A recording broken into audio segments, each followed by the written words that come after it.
E aí, pessoal, tudo bem com vocês? Sejam bem-vindos a mais um Relações Internacionais em Minutos. Isso aí. Um podcast que descomplica o mundo, né? É isso aí. E hoje a gente vai mergulhar num tema que tá dando o que falar. Cultura do cancelamento. Essa treta que começou na internet, mas agora está influenciando a diplomacia, o comércio global, até a reputação de países. A pergunta que a gente vai tentar responder hoje é: será que a cultura do cancelamento é uma nova forma de censura global? Olha, essa é uma pergunta bem complexa, mas que vale a pena a gente discutir. Uma coisa interessante é que a cultura do cancelamento, ela meio que vira uma ferramenta de poder. Meio que o soft power que o Joseph Nye fala, sabe? Tá, entendi. É. Tipo, já não é só questão de força militar, sanções econômicas. Agora, controlar a narrativa, moldar a opinião pública global, isso tudo virou uma forma de exercer pressão. Exatamente. E a gente viu isso acontecer, por exemplo, quando várias empresas ocidentais, tipo McDonald's, Coca-Cola, resolveram sair da Rússia depois da invasão da Ucrânia. Aquilo foi muito mais do que uma decisão de negócios, né? Foi quase um cancelamento internacional, uma forma de se posicionar contra as ações da Rússia. Faz sentido. Isso que você falou me lembra da teoria da interdependência complexa do Keiichi Haninai, né? Tipo, no mundo globalizado de hoje, as relações entre os países vão muito além do âmbito militar e econômico. Sim, tá. Questões de reputação, imagem, influência cultural. Tudo isso pesa, né? Tudo isso pesa muito. Então, se um país é cancelado por violações de direitos humanos, por exemplo, as consequências vão muito além de uma má fama na mídia. Com certeza. Pode significar perda de acordos comerciais, isolamento diplomático, e aí a coisa complica. Porque, por um lado, a gente pode ver isso como uma forma de responsabilizar as nações, né? Sim. Cobrar por suas ações. Mas, por outro lado, pode ser uma forma perigosa de censura, que acaba sufocando o debate aberto. A gente está falando de uma linha tênue entre pressão legítima e censura. Uma linha tênue. E essa questão está sendo debatida no mundo todo. Para entender melhor, podemos usar o exemplo do Donald Trump. Lembra quando ele foi banido do Twitter e do Facebook? Sim, lembro. Aquilo gerou um debate enorme. Será que foi uma medida necessária para conter discursos nocivos? Ou será que foi um exagero? Empresas privadas tentando controlar a fala de um líder político? É complicado mesmo. E o cancelamento não se limita a indivíduos, né? Não. A gente vê casos de países inteiros sofrendo retaliações. Sim, sim. A Arábia Saudita, por exemplo, depois do assassinato do jornalista Jamal Khashoggi, vários países e empresas suspenderam acordos. Me lembro disso. Se retiraram de eventos, uma condenação global. Na forma de cancelar um país inteiro. Uhum. Mas a gente também vê o outro lado da moeda, com a China usando o seu poder econômico para rebater críticas, né? Com certeza. Quando marcas como Nike e H&M se posicionaram contra as violações de direitos humanos dos uigures, sofreram boicotes na China. Exatamente. A cultura do cancelamento ela pode ser usada tanto como ataque quanto como defesa. No caso da China, foi como um escudo, né? No caso da Rússia, mais como uma arma. A gente já entendeu que a cultura do cancelamento tem um impacto real nas relações internacionais. Mas a pergunta central ainda é: ela é uma força do bem ou um caminho perigoso para um novo tipo de censura global? Para responder essa pergunta, acho que a gente precisa analisar as consequências, né? Certo. Tanto positivas quanto negativas dessa tendência. Responsabilizar indivíduos e nações pelas suas ações é essencial, mas sufocar o diálogo e o debate aberto pode ser igualmente prejudicial. Como encontrar esse equilíbrio? É a grande questão. E essa é uma conversa que precisa acontecer em escala global, porque os impactos são sérios. Para a gente aprofundar essa análise, que tal explorarmos algumas teorias que ajudam a entender esse fenômeno? Isso, vamos lá. O senhor já mencionou realismo, liberalismo. Como essas correntes enxergam a cultura do cancelamento? Boa pergunta. Na visão realista, por exemplo, do Hans Morgenthau, a política internacional gira em torno do poder. Quem controla a narrativa, quem consegue restringir a fala, moldar a opinião pública, detém grande poder. Então, para os realistas, a cultura do cancelamento seria uma forma de certos grupos imporem sua dominação. Basicamente, é um jogo de poder. Se você consegue cancelar alguém ou algo, você silencia as vozes opostas e consolida sua influência. Faz sentido, e do ponto de vista liberal. Já a perspectiva liberal, tipo a do John Locke, coloca ênfase nos direitos e liberdades individuais. Para Locke, a liberdade de expressão é essencial para uma democracia saudável. E nesse caso, a cultura do cancelamento seria vista como uma ameaça. Exatamente. Uma ameaça ao diálogo aberto e à livre troca de ideias. O que, no mundo globalizado, onde a interação e a influência mútua são constantes, pode ter implicações sérias. É complicado. Então temos o realismo, que foca no poder e controle, e o liberalismo, que alerta para o perigo da censura e da supressão de ideias. São dois lados da mesma moeda. E a verdade, como costuma acontecer, provavelmente está em algum lugar no meio. A chave é encontrar o equilíbrio entre responsabilizar pessoas e nações por suas ações e, ao mesmo tempo, proteger o direito fundamental à liberdade de expressão e ao debate aberto. É uma questão complexa, sem respostas fáceis. De fato. A gente já mapeou o contexto teórico, vimos como a cultura do cancelamento se manifesta no mundo real, mas o que tudo isso significa para nós? Por que a gente deveria se importar com esse debate? Ótima pergunta. A resposta é simples. Porque isso afeta todos nós mesmos sem perceber. A cultura do cancelamento está moldando o mundo ao nosso redor. Influencia o que a gente vê, o que ouve, o que compra, como a gente interage. Então não é só um conceito abstrato, tipo o que acontece nos corredores do poder, tem impacto real nas nossas vidas. Total. Pense nos produtos que você compra, nas notícias que você consome, nas conversas que você tem online. Tudo isso é moldado pelas forças da cultura do cancelamento, que a gente esteja participando ativamente ou não. Mesmo que a gente não esteja cancelando ninguém, a gente é afetado. Exatamente. Por isso é tão importante a gente estar consciente desse fenômeno, entender as implicações e participar do debate sobre onde traçar a linha entre responsabilização e censura. Entende? Mas tem muita coisa para processar. Você teria algum exemplo concreto de como isso se manifesta na vida das pessoas? Claro. Pense, por exemplo, nos acadêmicos e jornalistas que foram silenciados por expressarem opiniões impopulares, mesmo que essas opiniões fossem baseadas em evidências ou pesquisas. Ah, é verdade. A gente tocou nesse assunto antes. Esses casos, eles têm consequências reais, né? Significa que certas ideias e perspectivas são excluídas da conversa, o que pode sufocar a inovação, limitar nossa compreensão de questões complexas e, no fim das contas, prejudicar a sociedade como um todo. E em um nível mais individual, ser cancelado pode ser muito prejudicial para a reputação de alguém, mesmo que as acusações contra essa pessoa sejam depois comprovadas como falsas. Sim, a internet tem memória longa, né? Uma vez que algo está lá fora, pode ser muito difícil apagar. Então é importante a gente ter consciência do poder da cultura do cancelamento e usar esse poder com responsabilidade. Certo, a gente já discutiu o impacto nos indivíduos, o papel das dinâmicas de poder, o potencial para censura. Para onde a gente vai a partir daqui? Quais os próximos passos nessa conversa? Olha, essa é a parte interessante, porque não existem respostas fáceis. A gente precisa de diálogo aberto, pensamento crítico, disposição para se conectar com diferentes perspectivas, mesmo aquelas com as quais a gente discorda. Então, basicamente, a gente precisa ter conversas difíceis, né? E descobrir como navegar por esse novo cenário com responsabilidade. Exato. E isso começa reconhecendo que existe uma diferença entre responsabilizar as pessoas por ações prejudiciais e silenciar vozes dissidentes simplesmente porque a gente não gosta do que elas têm a dizer. Acho que eu estou começando a entender melhor essa coisa toda da cultura do cancelamento. Mas sinto que a gente está só arranhando a superfície. Tem muito mais para explorar, né? Com certeza. Esse é um fenômeno complexo e que está em constante mudança. Ele vai continuar moldando o nosso mundo de maneiras profundas. E quanto mais a gente entender, melhor equipados estaremos para lidar com ele, sem comprometer nossas liberdades fundamentais. É isso aí, pessoal. Acabamos de explorar a primeira parte da nossa imersão na cultura do cancelamento. E aí, gostaram? Esperamos que sim. Se sim, não deixem de curtir e compartilhar esse episódio com os amigos.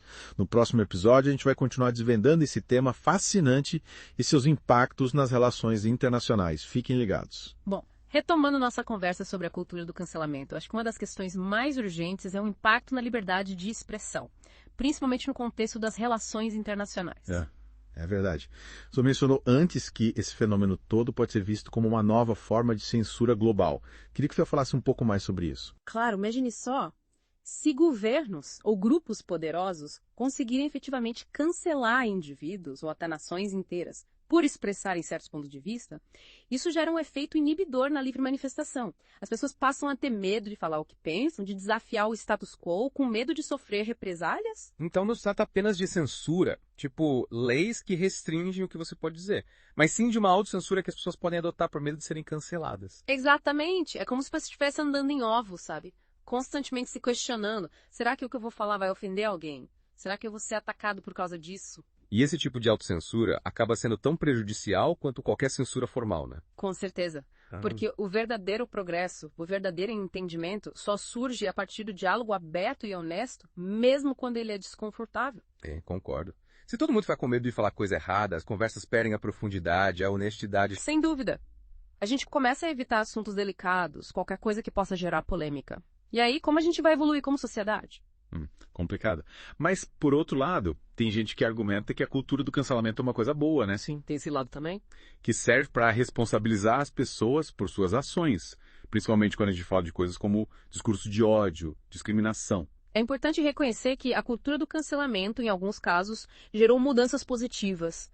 Trouxe à tona injustiças, amplificou vozes marginalizadas e forçou indivíduos e instituições a serem responsabilizados. Tipo quando empresas enfrentam boicotes por práticas trabalhistas antiéticas ou quando figuras públicas são criticadas por fazerem declarações ofensivas. Exato. Nesses casos, a cultura do cancelamento pode ser uma força poderosa em prol da justiça social. Ela gera pressão por mudanças, deixa claro que certos comportamentos não são mais aceitáveis. Então não é de todo mal, é uma questão de encontrar o equilíbrio, né? O desafio é garantir que a cultura do cancelamento seja usada de forma justa e responsável, e não como uma ferramenta para silenciar a dissidência legítima ou punir pessoas por pequenas falhas. Entendi. A gente precisa ter cuidado para não criar uma cultura de linchamento virtual, né? Onde as pessoas são condenadas sem direito à defesa, sem chance de se retratar. Exato. Todo mundo comete erros e as pessoas podem mudar. A gente não pode criar um ambiente em que um erro do passado condena alguém para sempre. Ok, a gente já falou sobre os perigos da cultura do cancelamento, mas também sobre as maneiras como ela pode ser usada para o bem. Agora, voltando para o ângulo das relações internacionais, como isso se desenrola no cenário global? Bem, como já discutimos, a cultura do cancelamento está se tornando uma ferramenta de soft power, uma forma de nações e grupos exercerem influência e pressão sobre outros. Vimos países enfrentando boicotes e isolamento diplomático por causa do seu histórico de direitos humanos, suas políticas ambientais. Sim, como a pressão sobre a Rússia depois da invasão da Ucrânia, a reação contra a China pelo tratamento aos uigures. Exatamente. Isso levanta questões importantes sobre o futuro das relações internacionais. Se a cultura do cancelamento se tornar uma força dominante na política global, como ela vai moldar as relações diplomáticas dos acordos comerciais? Essa é uma pergunta e tanto. Imagino que vai ser um desafio para diplomatas e formuladores de políticas navegarem nesse novo cenário. Com certeza. Vai ser preciso um entendimento profundo da dinâmica da cultura do cancelamento, suas consequências, as considerações éticas e, principalmente, disposição para dialogar, construir pontes, encontrar um terreno comum. Ou seja, mais diplomacia, mais comunicação, mais compreensão. Exatamente. A gente não pode deixar que a cultura do cancelamento nos divida ou impeça a cooperação internacional, especialmente diante dos desafios globais que a gente enfrenta. Perfeito. A gente já abordou os aspectos negativos da cultura do cancelamento, as maneiras como ela pode ser usada para bem e como isso se manifesta no cenário global. Mas e para a pessoa comum? Por que ela deveria se importar com esse debate? Ótima pergunta. E a resposta é simples. Porque isso afeta todos nós. Que a gente perceba ou não, a cultura do cancelamento está moldando o mundo ao nosso redor. Influencia o que a gente vê, o que a gente ouve, o que a gente compra, como a gente interage. Então não é só um conceito abstrato que acontece nos corredores do poder. Tem impacto real na nossa vida cotidiana. Total. Pense nos produtos que você compra, nas notícias que você consome, nas conversas que você tem online. Tudo isso é moldado pelas forças da cultura do cancelamento, estejamos participando ativamente dela ou não. Ou seja, mesmo que não sejamos nós que estamos cancelando alguém, a gente ainda é afetado pelas consequências. Exatamente. E é por isso que é tão importante a gente estar consciente desse fenômeno, entender suas implicações e participar do debate sobre onde traçar a linha entre responsabilização e censura. Estou começando a ter uma visão mais ampla, mas ainda é muita coisa para assimilar.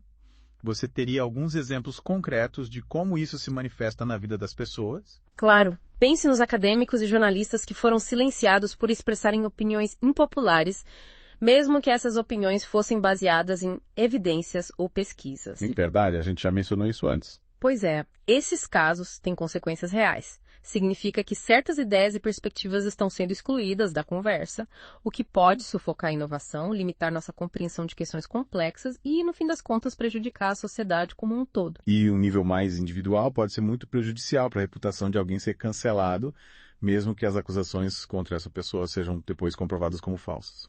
Exatamente. A internet tem memória longa, né?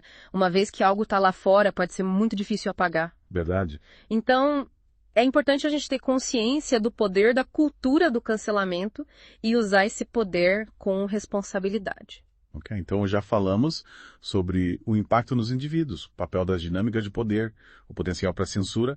Para onde a gente vai a partir daqui? Quais os próximos passos nessa conversa? Olha, essa é a parte interessante, porque não existem respostas fáceis. A gente precisa de diálogo aberto, pensamento crítico, disposição para se conectar com diferentes perspectivas, mesmo aquelas com as quais a gente discorda. Então, basicamente, a gente precisa ter conversas difíceis e descobrir como navegar por esse novo cenário de forma responsável. Exatamente. E isso começa reconhecendo que existe uma diferença entre responsabilizar as pessoas por ações prejudiciais e silenciar vozes dissidentes simplesmente porque a gente não gosta do que elas têm a dizer. Acho que eu estou começando a entender melhor essa coisa toda da cultura do cancelamento. Mas sinto que a gente está só arranhando a superfície, tem muito a mais para explorar, né? Com certeza. Esse é um fenômeno complexo, que está em constante mudança. Ele vai continuar moldando o nosso mundo de maneiras profundas.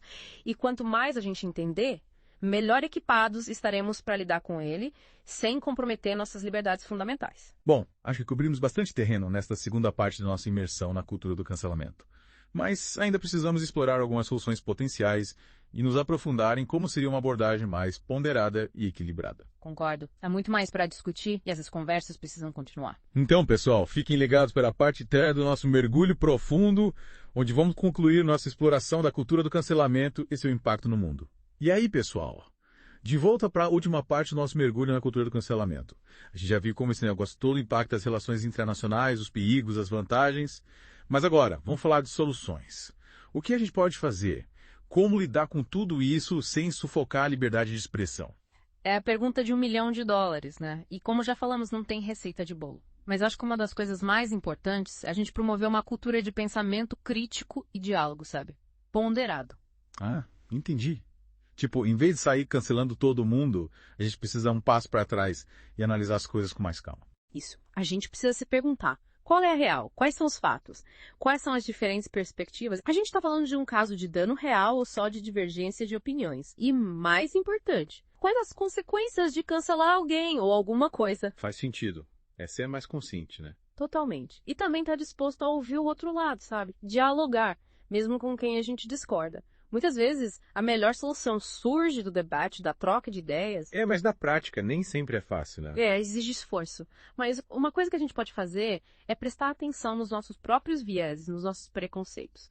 Todo mundo tem suas próprias experiências e isso influencia a forma como a gente vê o mundo. Então, tipo, antes de julgar, a gente precisa se autoavaliar também. Sim. E outra coisa importante é buscar diferentes perspectivas. Não ficar só na nossa bolha, sabe? É importante se conectar com gente que pensa diferente da gente. A gente aprende muito quando sai da zona de conforto, né? Com certeza. E por último, mas não menos importante, a gente precisa cultivar uma cultura de... Perdão, todo mundo erra, né? E as pessoas podem mudar, evoluir. A gente precisa criar um espaço onde as pessoas tenham uma chance de aprender com seus erros e seguir em frente. É verdade. Se qualquer deslize vira motivo para cancelar alguém para sempre, ninguém mais vai ter coragem de se expressar, de correr riscos. Exato. A gente precisa encontrar o equilíbrio entre responsabilização e compaixão. Show. Mas em relação às políticas públicas, às instituições, o que pode ser feito para lidar com as preocupações em torno da cultura do cancelamento? Boa pergunta. Uma área que está sendo discutida é o papel das redes sociais, por exemplo. Verdade, porque grande parte desse cancelamento acontece online, né? Sim.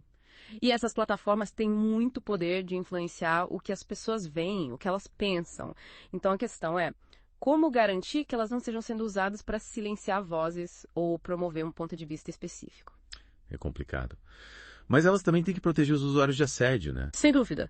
É um debate complexo, mas que precisa acontecer. E a educação também tem um papel fundamental. Entendi. A gente precisa ensinar os jovens a pensar criticamente, a avaliar informações, a dialogar com respeito. Formar cidadãos conscientes, né? Exatamente. No fim das contas, a cultura do cancelamento, pro bem ou pro mal, já faz parte da nossa realidade. Não tem que voltar atrás. Não. O que a gente pode fazer é se preparar, entender as implicações e usar essa ferramenta com responsabilidade. É isso aí. Acho que a gente cobriu bastante coisa nesse mergulho profundo na cultura do cancelamento. Bastante coisa. Esperamos que vocês tenham curtido essa conversa e que ela tenha gerado reflexões importantes. Esperamos que sim. A gente se vê no próximo episódio do Relações Internacionais em Minutos. Até lá.